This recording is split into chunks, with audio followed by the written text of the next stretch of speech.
केंद्रीय सूक्ष्म मंत्री म्हणजे सूक्ष्म मध्यम मंत्री नारायण राणे यांनी स्वतःच्या ट्विटरवरून एक ट्विट केलं होतं आणि खासदार विनायक राऊत यांच्यासाठी खास बातमी,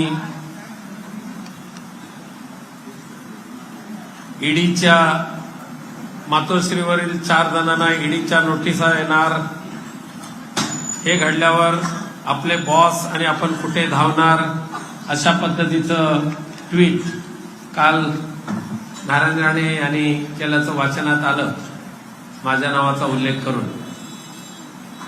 आणि आज ह्या महोदयांची एक पत्रकार परिषद सुद्धा सकाळी ऐकण्यात आली. नारायण राणे यांनी ज्या बडेजावपणे घोषणा केली होती ट्विटच्या माध्यमातून आणि पत्रकार परिषद पाहिली तर खोदा पहाड आणि निकला कचरा असे त्यांची अवस्था झाली. केवळ आणि केवळ भाजपाच्या गुडबुकमध्ये राहायचं यासाठी नारायण राणे यांची चाललेली केविलवाणी परिस्थिती पाहिल्यानंतर खूप वाईट वाटतं. केवळ स्वार्थासाठी सत्तेची लाचारी करत असताना स्वाभिमान कसा गुंडाळून ठेवायचा आणि लाचारी कशी पत्करायची हे केवळ आणि केवळ कोणाकडून शिकायचं असेल तर ते नारायण राणे यांच्याकडून. आणि म्हणून मला एक तर सर्वप्रथम प्रश्न करायचा आहे की एका केंद्रीय मंत्र्याने ईडीच्या नावाचा दुरुपयोग करून एखाद्याला धमकी देणं हे निश्चितच केंद्रीय पदाचा केलेला दुरुपयोग आहे. एक तर ईडीच्या नोटिसा येतील असं सांगण्याचं धाडस करत असताना एकतर त्यांनी ईडीच्या कार्यालयामधून कागदपत्रांची केलेली चोरी असेल किंवा ईडीच्या काही अधिकाऱ्यांनी त्यांच्याशी केलेली हातमिळवणी असेल. अर्थात मुंबईतली ईडी गँग कशा पद्धतीने काम करते, कोणाकोणाच्या सुपाऱ्या कशा कशा वाजवल्यात हे मागच्या वेळेला माननीय संजय राऊत साहेबांनी आपल्या पत्रकार परिषदेमध्ये सांगितलं आहेच. आणि आम्ही सुद्धा मुंबईतल्या ईडीच्या टोळक्यांचे सुरू असलेले उपद्व्याप आणि एका केंद्रीय मंत्र्याने ईडीच्या नावाचा वापर करून दुसऱ्यांना दिलेली धमकी हा संपूर्ण गंभीर प्रकार आम्ही येत्या संसदेच्या अधिवेशनामध्ये सुद्धा त्या विरोधात आवाज उठवणार आहोत, माननीय पंतप्रधानांच्या निदर्शनास आणणार आहोत. आणि ईडी सारख्या एका स्वायत्त संस्थेला बदनाम करण्याचं काम एकतर केंद्रीय मंत्री नारायण राणे करत असतील किंवा ईडीच्या कार्यालयातल्या कागदपत्रांची चोरी केंद्रीय मंत्री करत असतील असा थेट संशय कालच्या ट्विटरवरून आमच्या मनामध्ये येतोय. आणि म्हणूनच या संपूर्ण प्रकरणाचा सोक्षमोक्ष हा लावाच लागणार. आज पत्रकार परिषदेमध्ये सुद्धा नारायण राणे यांनी अत्यंत पुचाटपणाचे असे आरोप केलेले आहेत. आणि त्यामुळे मी आपल्या माध्यमातून त्यांना फार काय त्याची गांभीर्याने दखल घ्यायला पाहिजे असं मला वाटत नाही. परंतु दुसऱ्यावर खुनाचे आरोप करत असताना खून पचवणं, म्हणजे खुनाच्या आरोप उघड न करणं अशा पद्धतीचे ज्या वेळेला मगाशी पत्रकार परिषदेमध्ये नारायण राणे यांनी आरोप केले त्यावेळेला नारायण राणेंना कदाचित त्यांच्या वाढत्या वयामुळे आता कदाचित विस्मरण होत असेल, मुलांच्या उपद्व्यापामुळे त्यांना खूप मानसिक त्रास होत असेल आणि त्यामुळे कदाचित त्यांचा भूतकाळ त्यांना आठवत नसेल आता. आणि म्हणून तो भूतकाळ त्यांचा आठवत नसेल तर मला तो आठवण करून द्यावी लागेल की इतरांवर आरोप करण्याच्या ऐवजी सिंधुदुर्गमध्ये ज्या पद्धतीने नारायण राणेंच्या कारकिर्दीमध्ये खून, दरोडे, मारामारी, लुटमार, खंडणी, एक्स्टॉर्शन अशा पद्धतीचे जवळजवळ 9 वर्ष प्रकार होत होते आणि मग रमेश गोवेकर असतील, सत्यविजय भिसे असतील, अंकुश राणे असतील, मंचेकर असतील, ह्या सगळ्यांचे झालेले निर्गुणपणे केलेले खून हे कोणी केले आणि कोणी कशा पद्धतीने पचवले. श्रीधर नाईक यांच्या खुनामध्ये तर प्रत्यक्ष आरोपी म्हणून कोण होतं हे आम्हाला सुद्धा जाहीरपणे उघड करून सांगण्याची वेळ आणू नये, परंतु त्या ठिकाणच्या केवळ सिंधुदुर्गातील जनतेलाच नव्हे तर संपूर्ण महाराष्ट्राला माहिती आहे की ह्या सगळ्या खुनांच्या पाठीमागेच खरा सूत्रधार कोण होता. आणि ह्या आता केवळ मी बोलतोय असं नाहीये, तर नारायण राणेंची कुंडली ज्या पद्धतीने विधान परिषदेमध्ये ह्या महाराष्ट्राचे एक विद्वान आणि अत्यंत अभ्यासवर्ष मुख्यमंत्री देवेंद्र फडणवीस यांनी विधान परिषदेमध्ये त्यांच्या कुंडलीचं ज्या वेळेला वाचन केलं,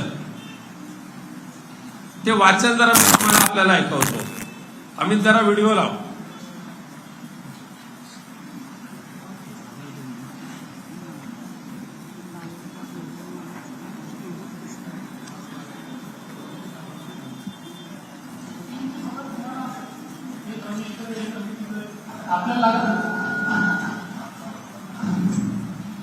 जरा रिपीट कर.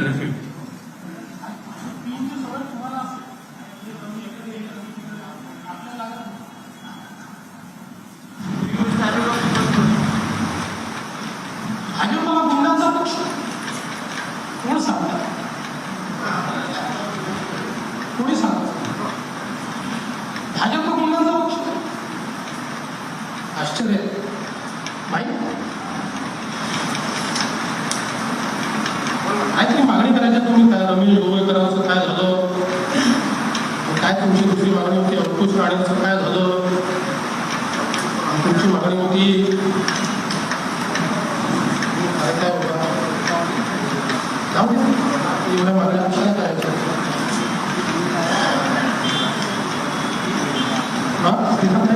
मला माहिती होतं ते तुम्ही मागण्या करायच्या त्या मी काही जात आणि आता तुम्ही सांगायचं भाजप गुंडांचा पक्ष. साहेब मुद्दा आहे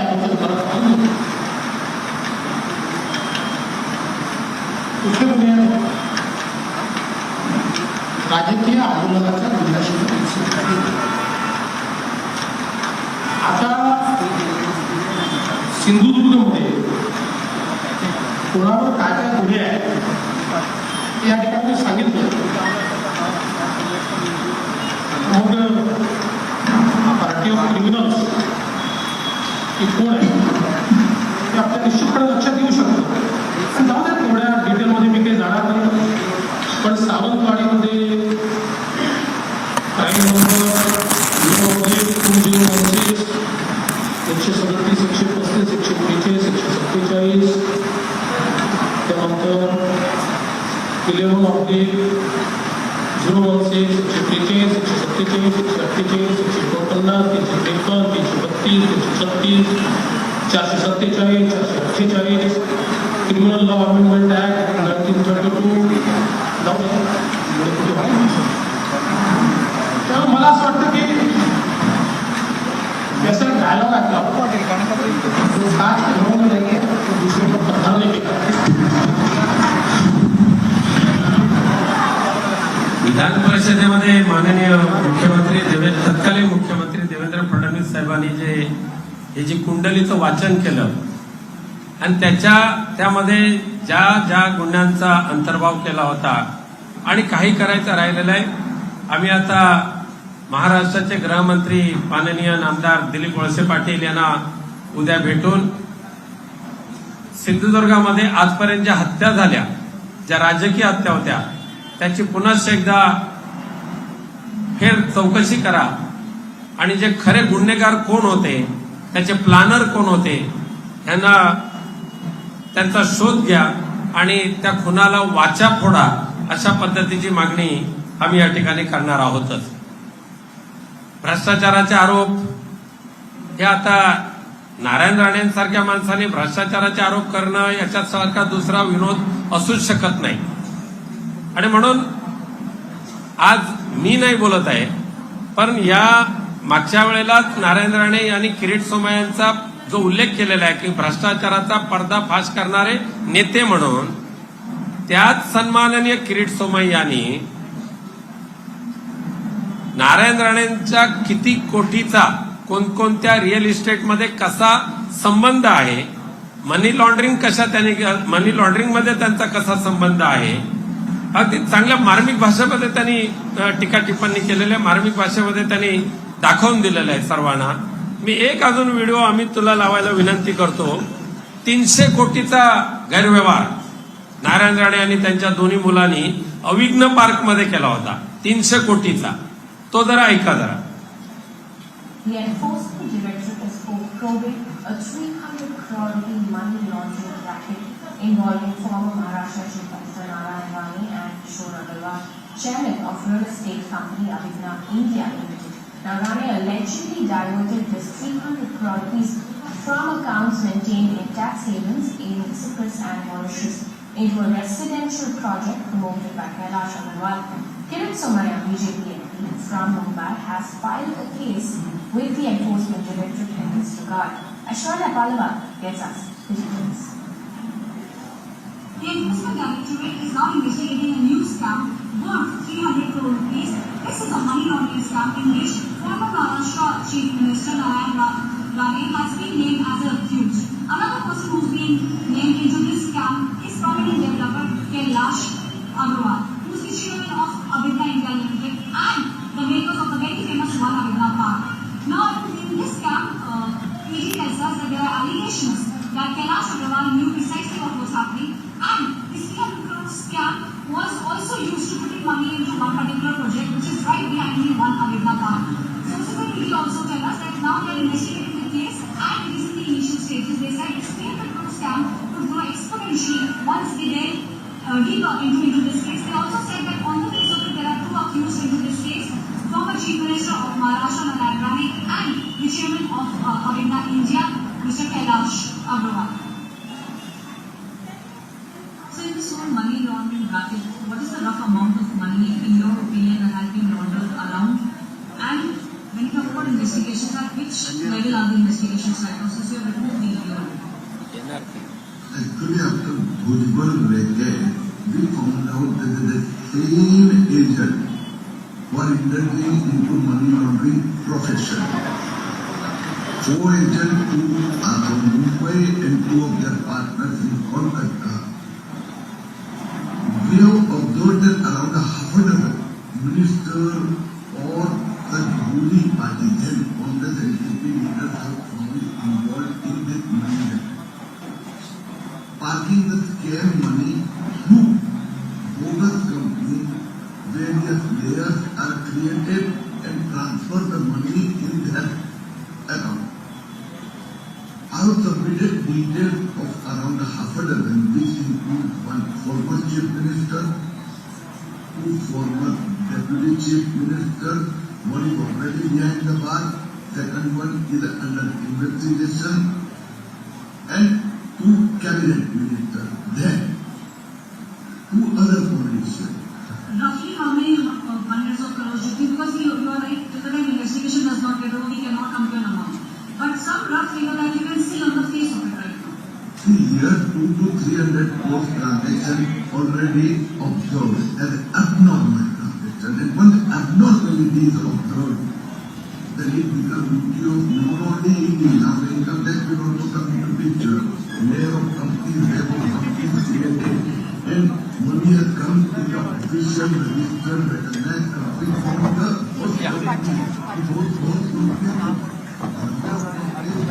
check. Maybe more than 100. You can watch live TV on our website and the app. Find us on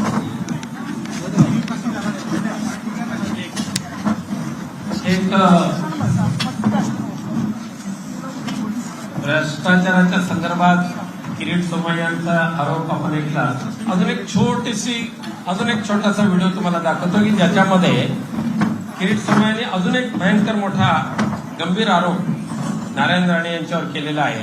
आणि आता हे सर्व आमच्यावर जबाबदारी आहे की किरीट सोमय्यांच्या माध्यमातून नारायण राणेंसारख्या एका भ्रष्टाचारी व्यक्तीवर जे गंभीर आरोप केले होते ईडीमध्ये, त्या केलेल्या आरोपाचं नेमकं काय झालं, कुठे चौकशी झाली, त्या चौकशीचा नेमका टप्पा कोणता आहे, चौकशी झाली नसेल तर ती दाबून का ठेवली, हे संपूर्ण प्रकरण आम्ही आता ईडीच्या समोर मांडणार आहोत. पण त्याचबरोबर येत्या संसदेच्या अधिवेशनमध्ये सुद्धा किरीट सोमय्यांच्या आरोपाची आम्ही गांभीर्याने दखल घेऊन त्याचा पाठपुरावा करण्याची जबाबदारी आमच्यावर आहे. आणि म्हणून आम्ही ते किरीट सोमय्यांचा तो एक व्हिडिओ दाखवू.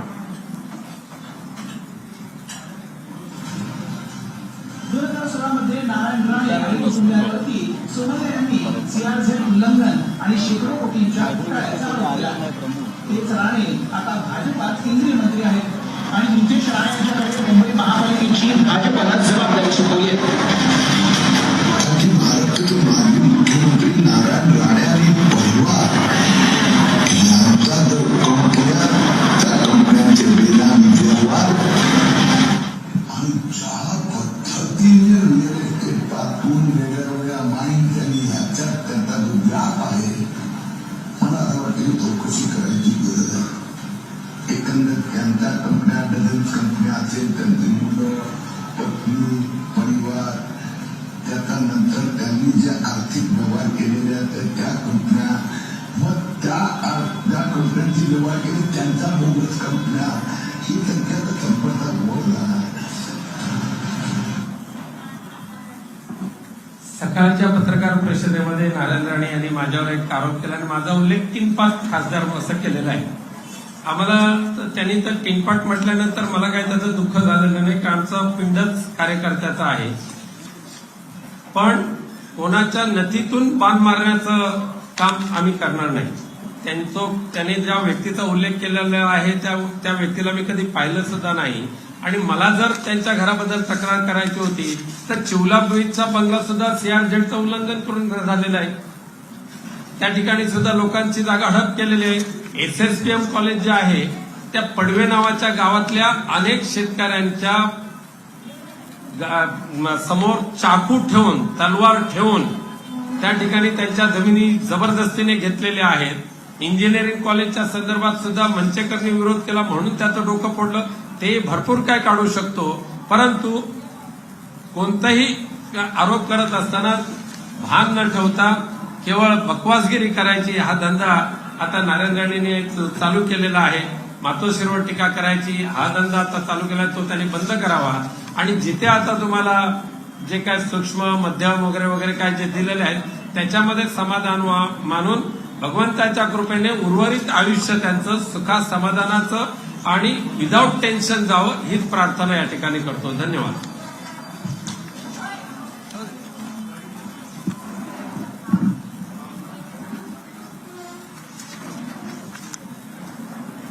झालं, संपलं, निघू. चला.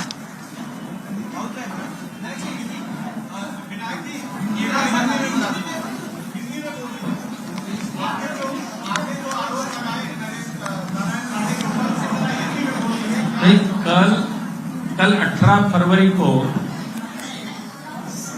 5 बजे नारायण राणे ने अपने खुद के ट्विटर से ट्वीट किया और विनायक राउत को एक खुशी की खबर हम देने के लिए जा रहे हैं, ऐसे उस ट्वीट में उन्होंने कहा था. और इसके लिए आज भी उन्होंने प्रेस लेकर कुछ आरोप करने की कोशिश की. लेकिन जैसा कि मैंने कहा मराठी में, खोदा पहाड़ और निकला कचरा. इसके लिए उनके प्रेस में जो उन्होंने आरोप किए उसके वो हम दखल अंदाज कर रहे हैं. कुछ गंभीरता से लेने की आवश्यकता नहीं है.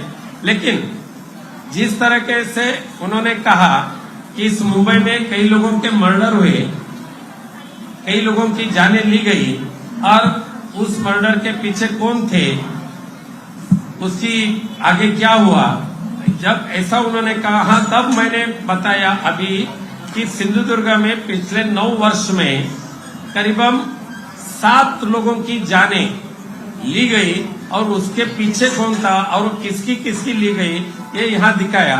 और उसके बारे में महाराष्ट्र के मुख्यमंत्री देवेंद्र जी फडणवीस, इन्होंने विधान परिषद में क्या स्टेटमेंट दी थी सिंधुदुर्ग के क्रिमिनल के बारे में, सिंधुदुर्ग के ये जो कुछ घटना हुई थी उसके बारे में, वो मैंने यहाँ दिखाया। साथ साथ किरीट सोमैया जी ने अविघ्न पार्क में जो भ्रष्टाचार किया या मनी लॉन्ड्रिंग किया 300 करोड़ के, उसके बारे में सोमैया ने क्या इल्जाम किए थे वो मैंने यहां दिखाया है। और दूसरे एक महत्वपूर्ण बात है, इसी मैंने कहा कि ईडी के नाम से, एक केंद्रीय मंत्री ईडी के नाम से अगर किसी को धमकी देते होंगे तो ये केंद्रीय मंत्री पद का जो शपथ उन्होंने लिए थी वो शपथ का उन्होंने भंग किया है। एक तो ईडी के कार्यालय से उन्होंने कागजात की चोरी की होगी या ईडी के कई लोगों ने उनको इंफॉर्मेशन दी होगी। तो आदरणीय प्रधानमंत्री जी ने ईडी का ये जो जिस तरीके से दुरुपयोग केंद्रीय मंत्री के नाते से नरेंद्र राणे कर रहे हैं, इसकी पूरी तरीके से जांच करनी चाहिए, या हम संसद के सत्र में हम उसके ऊपर संसद में हमारा आवाज उठाएंगे। धन्यवाद।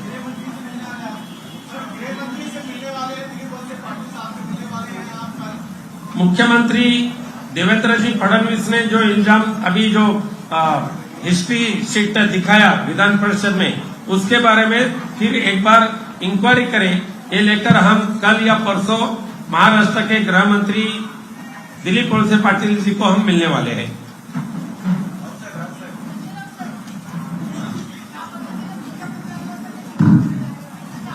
एक मिनिट आधी मला असं वाटतं की आपल्या महापौर किशोरीताई पेडणेकर यांना काहीतरी सांगायचं आहे महत्वाचं, त्यांना बोलू द्या, मी आपलं ऐकायला आलोय पत्रकार परिषद। सर्वप्रथम नमस्कार। ज्या पद्धतीने या पूर्ण मुंबईत महाराष्ट्रामध्ये बदनामी करण्याची भारतीय जनता पार्टीकडनं आघाडी उघडली गेली, आघाडी सरकार चांगलं काम करत आहे, परंतु यांची मात्र आघाडी बदनामीकडे वळते। 2 दिवसापूर्वी राऊसाहेबांनी VCवर चॅलेंज देऊन सांगितलं होतं की आम्हाला ते दाखवा, 3 पैशाचा तमाशा हा किरीट सोमय्यांच्या माध्यमातून सतत आणि सतत या महाराष्ट्रात आणि मुंबईत होताना दिसतोय। खास करून मी कालचं आणि आजचं जे काही सन्माननीय नारायण राणे साहेबांनी दिशा सालियन हिच्याबद्दलचे जे उद्गार काढले, एक महिला म्हणून, मुंबईची महापौर म्हणून थोडंसं व्यथित व्हायला झालं, कारण दिशा सालियन यांचा जो पोस्टमॉर्टम रिपोर्ट आहे त्या रिपोर्टला सुद्धा खोटं ठरवण्याचं काम लघु, सूक्ष्म, मध्यम अशा दिलेल्या केंद्रीय मंत्री जर म्हणत असतील तर मला वाटतं त्या खात्याचं पुरेपूर छाप किंवा अवमूल्यन होताना दिसतं। कारण तिच्या वडिलांनी, त्यावेळेला आपण सर्वांनी क्लिप पाहिली, तिच्या वडिलांनी हात जोडून सर्वांना विनंती केली होती, जे पोस्टमॉर्टम मध्ये आहे ते खरं आहे, एका 28 वर्ष महिलेचं मृत्यू झाल्यानंतरही लैंगिक अत्याचार झालेला नसतानाही तिच्या चारित्र्याचं ज्या पद्धतीने हनन होत आहे, आपल्या माध्यमातून मी महिला आयोगाच्या ज्या त्यांना विनंती करेन रुपालीताई चाकणकरांना की याच्यावर गंभीरतेने लक्ष द्या, म्हणजे त्यांच्यावर कारवाई करा. आणि त्याचबरोबर भारतीय जनता पार्टीच्या अनेक वेळा महिलांमध्ये जास्त तर त्या आमच्या शिवाताईचे का त्यांनाही सांगेन की याच्यावर महिला म्हणून लक्ष द्यायला आपण सर्वांनी मिळून जे घडलं नाही ते घडलं आहे दाखवणं आणि त्या महिलेची मृत्यूनंतरही बदनामी चालू ठेवणं हे महाराष्ट्राला आणि मुंबईला शोभा देत नाही. वारंवार भारतीय जनता पार्टीच्या नेत्यांकडनं महिलांचं हनन होत आहे हे आपण अनेकदा सांगितलंय आणि त्यामुळे जी गोष्ट घडत नाहीये. काल पण आपण पाहिलं नाईक कुटुंबीय ज्या महिला आहेत कुटुंबीय आमच्या अलिबाग मध्ये फोडून फोडून न्याय मागताय. त्यावेळेला तो त्यांना देता आला नाहीच. आत्महत्या केली, कोणामुळे झाली ते सगळा मुंबईच्या आणि महाराष्ट्राच्या लोकांनी बघितलं, दुनियेने बघितलं. आज त्या ज्या दिशा सालियन आहे त्यांचं म्हणणं असं आहे की तरुण मंत्र्याला वाचवण्याचा प्रयत्न आहे. माझं तर आव्हान आहे, ज्या सीबीआय कडे आपण दिली होती केस ते काय झालं त्याचंही आम्हाला सांगावं. उलट आमची उत्सुकता वाढते. आम्हाला प्रचंड राग येतोय. एका मुलीवर ज्या पद्धतीने तिचा मृत्यू झालाय पण तिच्या लैंगिक अत्याचार झालं करत करत तिची बदनामी झाली मृत्यूनंतरही. पण मला असं वाटतं की याबाबत आमच्या सर्व पक्षीय महिलांनी आवाज उठवला पाहिजे.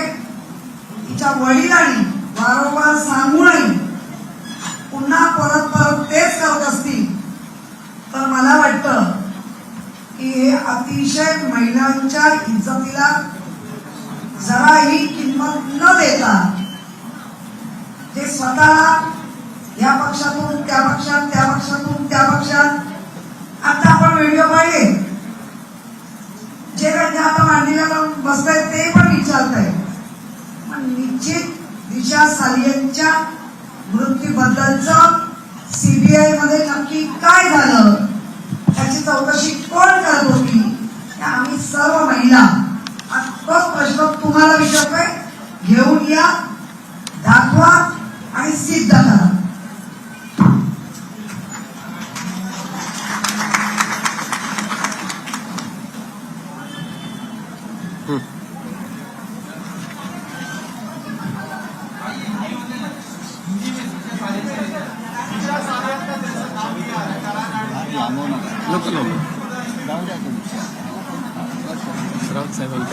ठीक आहे, चला आपण ते संपून निघून जाऊ. काय बोलले चला. चला, धन्यवाद.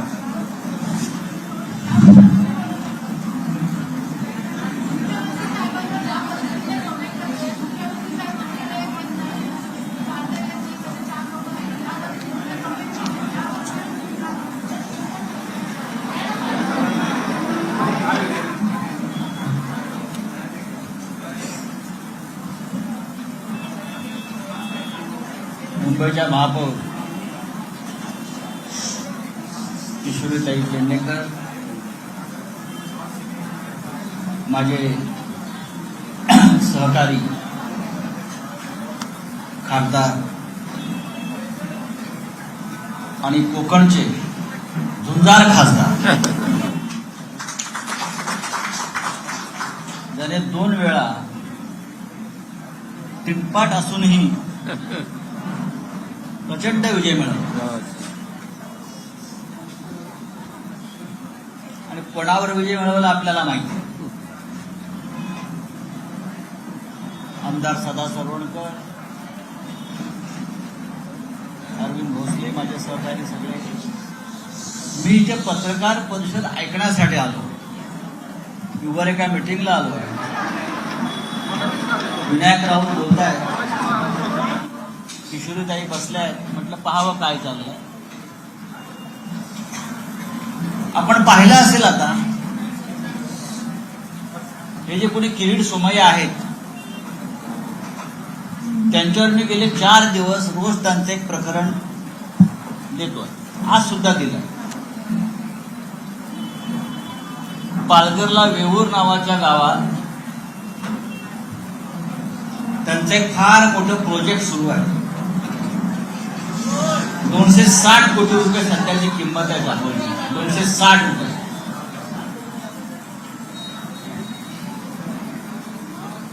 त्यांच्या मुलाच्या नावाने. आणि त्यांची पत्नी जी आहे मेधा किरीट सोमय्या या त्या प्रोजेक्टच्या डायरेक्टर. मी त्यांना प्रश्न विचारलेला आहे, ह्या 260 कोटीमध्ये ईडीचे एक डायरेक्टर आहेत, त्यांचे किती पैसे आहेत? ही बेनामी प्रॉपर्टी एका ईडीच्या संचालकाची आहे. हे मी आज जाहीरपणे विचारलेलं आहे. 260 कोटी रुपयाच्या या प्रोजेक्टमध्ये किरीट सोमय्याचा मुलगा नील किरीट सोमय्या आणि पत्नी मेधा किरीट सोमय्या हे कोटी कोटी कोटी कोटी रुपये यांच्याकडे येतात कुठून? त्याच्या आधी मी वसईतल्या एका प्रकल्पाचं, रिकॉन प्रकल्पाचं काही 1000 कोटीचं जे राकेश वाघांकडून घेतलेली जमीन आहे, हे हजारो शेकडो कोटीचा भ्रष्टाचार आता रोज बाहेर पडणार आहे. लक्षात घ्या, रोज. आणि तुम्हाला उत्तर द्यावं लागेल. आणि ईडीच्या कार्यालयामध्ये आम्ही हजारो नव्हे लाखो लोक लवकरच जाणार आहोत. लाखो लोक. पहा तुम्ही आमच्या 5-25 हजाराची चौकशी करताय ना, आम्ही तुम्हाला हजारो कोटी रुपये महाराष्ट्रातून कसे लुटले गेले, कसा भ्रष्टाचार केला, हे आम्ही तुम्हाला आता उघडं केल्याशिवाय राहणार नाही. आणि धमक्या देऊ नका आम्हाला कुंडला काढण्याच्या वगैरे. तुम्हाला तुरुंगात बसून तुमच्याच कुंड्याला पाहावं लागणार आहे. याच्या कुंड्याला आहेत, त्याच्या कुंड्याला आहेत, का तुमच्या कुंड्याला नाही आहेत का आमच्याकडे? हे महाराष्ट्र सरकार आहे, तुमचं असेल केंद्र सरकार, पण इथे सुद्धा महाराष्ट्राचं सरकार आहे आणि ते व्यवस्थित अगदी मजबूत आहे. आणि आमच्या हातात सुद्धा बरंच काही आहे. तेव्हा उगाच पोकळ धमक्या देण्याच्या भानगडीत पडू नका. या तुम्हीच फसणार आहात. मगाशी विनायकराव राऊत यांनी काही व्हिडिओ क्लिप्स दाखवल्या. हे जे भ्रष्टाचाराच्या विरुद्ध लढणारे जे नवीन महात्मा जन्माला आलेले आहेत, जे दलाली करतात केंद्रीय तपास यंत्रणांची, आम्ही तर त्यांना आवाहन करतो, आता तुम्ही जे हजारो कोटीचा भ्रष्टाचार त्या केंद्रीय मंत्र्यांचा काढलेला आहे ना, तो आता पुढे घेऊन चला ती लढाई. आमच्याकडे काही कागदपत्र आहेत, ती आम्ही तुम्हाला सुपूर्द करतो. आणि त्या केंद्रीय मंत्र्यांच्या 300 कंपन्या वगैरे काय मगाशी आपण सांगत होता, 300 करोडचा घोटाळा, ती लढाई अंतिम टप्प्यात नेण्यासाठी मिस्टर किरीट सोमय्या आम्ही तुम्हाला आवाहन करीत आहोत. तुमच्यात हिंमत असेल आणि तुम्ही सच्चे असाल तर तुम्ही लढाई पुढे न्याल. नाहीतर जसा शेपूट घालून बसलेला त्या विषयावर, ती शेपूट आम्ही खेचून काढू तुमची. हे ढोंग, ही नौटंकी बंद करा. भारतीय जनता पक्षाच्या लोकांनी या महाराष्ट्रात आणि देशात काय केलेलं आहे, कसा देश आणि महाराष्ट्र लुटलेला आहे, आणि ती लूट लपवण्यासाठी तुम्ही जे आमच्यावरती आरोप करताय त्याचा पर्दाफाश आता व्हायला सुरुवात झाली. तुमच्या भ्रष्टाचाराचा हिशोब तुम्हीच करत बसा आता. आणि माझं तर स्पष्ट आव्हान आहे, ईडी असेल, सीबीआय असेल, इन्कम टॅक्स असेल, तुम्ही लावा आमच्या मागे. नाही घाबरत आम्ही तुम्हाला. तुम्ही किती धमक्या दिल्यात ना आम्हाला, तरी रिश्ते में हम आपके बाप लगते हैं. रिश्ते में हम आपके बाप लगते हैं. आणि बाप काय असतो हे तुम्हाला यापुढे रोज दिसेल. आम्ही कोणाला टार्गेट बिर्गेट करत नाही. जे आहे आमच्या हातात, जे आता लोक आणून देत आहेत स्वतःहून, ज्यांची लुटमार झालेली आहे गेल्या 5-6 वर्षामध्ये, ते आणून देत आहेत. केंद्रीय तपास यंत्रणा या मुंबईत ज्यांचे कार्यालय आहे त्यांना तुम्ही खंडणीखोर बनवलेलं आहे. हे तुमची खंडणी जमा करण्याचे साधनं झालेली आहेत. आणि एक क्रिमिनल सिंडिकेट या मुंबईत चालू आहे, महाराष्ट्रात चालू आहे. हे पूर्णपणे उघडं केल्याशिवाय शिवसेना स्वस्थ बसणार नाही. कुणाला आमच्या अंगावर घ्यायचं असेल तर त्यांनी जरूर यावं, जरूर यावं. आज मगाशी किशोरताईंनी काही विषय सांगितले, विनायकरावांनी सांगितले. तुम्ही बोला ना, आमच्या रोज पत्रकार परिषद घ्या, तुम्हाला त्याच पद्धतीनं उत्तर दिलं जाईल. आणि एक दिवस तुम्हाला तुमचं तोंड काळं करून इथून जावं लागेल, हे लक्षात घ्या. तुमच्याकडे काही उरणार नाही, पण आमच्याकडे एवढा साठा पडलाय. आणि हे सगळे ट्रकच्या ट्रक घेऊन आम्ही ईडीच्या कार्यालयात नाही गेलो तर पहा तुम्ही.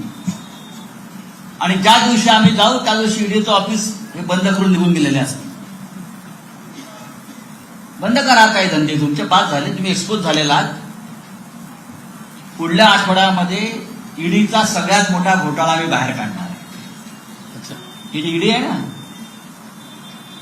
जे आम्हाला धमकावत आहेत ना, आम्हाला धमक्या देत आहेत ना, ईडीची नोटीस मातोश्रीवर येणार, ईडीची नोटीस इकडे जाणार. पुढल्या आठवड्यामध्ये या ईडीचा सगळ्यात मोठा घोटाळा, भ्रष्टाचार, क्रिमिनल सिंडिकेट इथेच बसून मी बाहेर काढणार. धन्यवाद. जय महाराष्ट्र. आणि आपला प्रश्न होता मगाशी, मुख्यमंत्र्यांची प्रकृती उत्तम आणि ठणठणीत आहे. आपण त्यांना गेले काही दिवस पाहताय, ते बाहेर कार्यक्रमाला जात आहेत. माणसाचं आजारपण सांगून येत नाही.